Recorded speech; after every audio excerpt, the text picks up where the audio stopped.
చాలా సందర్భాల్లో మానవులుగా ఈ లోకంలో జీవిస్తున్న సమయములలో ఈ బైబిల్ గ్రంథం చదువుతూ ఉంటేనంట వారికి ఉన్నటువంటి ఆలోచన విధానం మార్పు వస్తుందంట.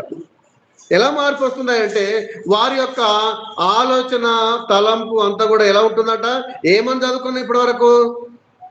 దేవుని యొక్క సావాసములో బలపడినటువంటి స్త్రీల యొక్క తలంపులు ఆలోచనలు ఎట్లంట? సాధువైనట్టియు మృదువైన గుణమను అక్షయ అలంకారము గల మీ హృదయపు అంతరంగ స్వభావము మారుతుందంట.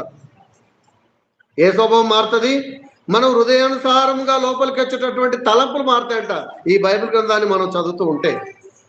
అలానే బైబిల్ గ్రంథంలో అనేక మంది స్త్రీలు కూడా వాళ్ళు అలా జీవించారు. ఈరోజు అనేకులకు వాళ్ళు ఆదర్శంగా ఉన్నారు.